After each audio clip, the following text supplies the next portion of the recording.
नमस्कार दोस्तों, Rajpati channel Bhojpuri song में हार्दिक स्वागत है आप सभी का। भजन गीत है, कैसा लगा कमेंट में आप लोग ज़रूर बताइएगा हमें। लगावे के राय नैया लगाई लेती राम से, काटी जई है स्वामी जिंदगी आराम से, काटी जई है स्वामी।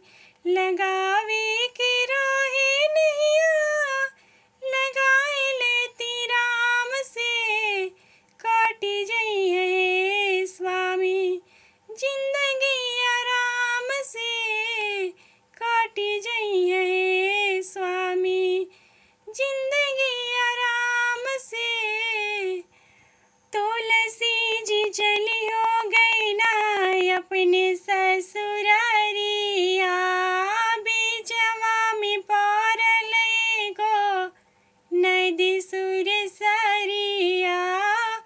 तुलसी जी चली हो गई ना अपने ससुरारिया, बीचवा में पड़ल एगो नदी सुर सरिया।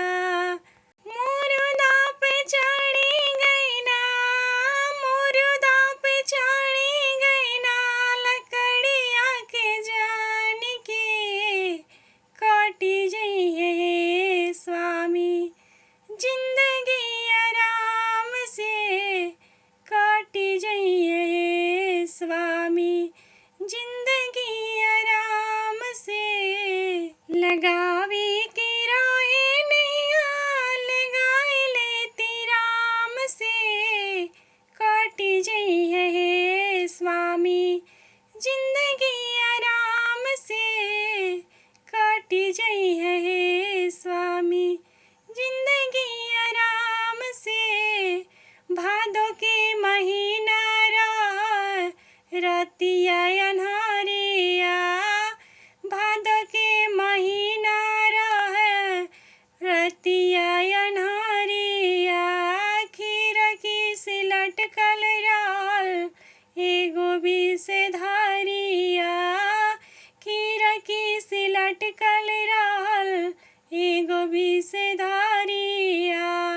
ओहू के पकड़ी लियना, ओहू के पकड़ी लियना, रसरिया के जान के, काटी जई है स्वामी जिंदगी आराम से, काटी जई है स्वामी जिंदगी आराम से।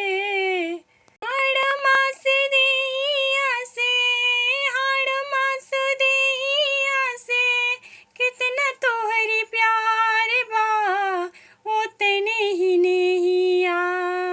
लगा ले स्वामी राम से ओतने ही नैया, लगा ले स्वामी राम से ओतने ही नैया।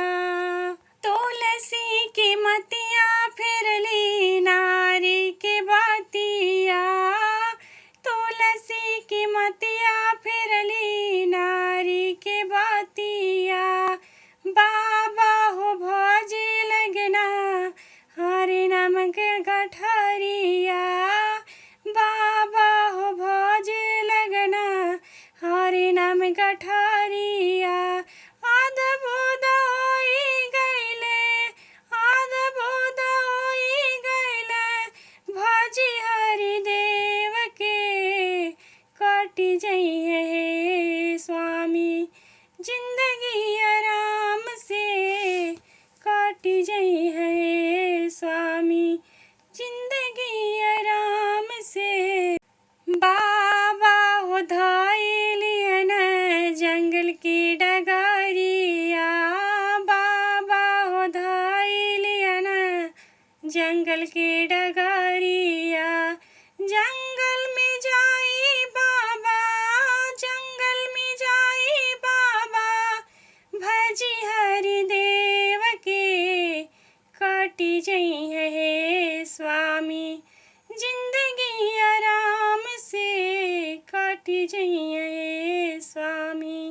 लगावे के राहे नैया लगाई लेती राम से, काटी जई है स्वामी जिंदगी आराम से, काटी जई है स्वामी जिंदगी आराम से। वीडियो अच्छा लगा हो तो प्लीज़ लाइक शेयर सब्सक्राइब ज़रूर कीजिएगा। धन्यवाद।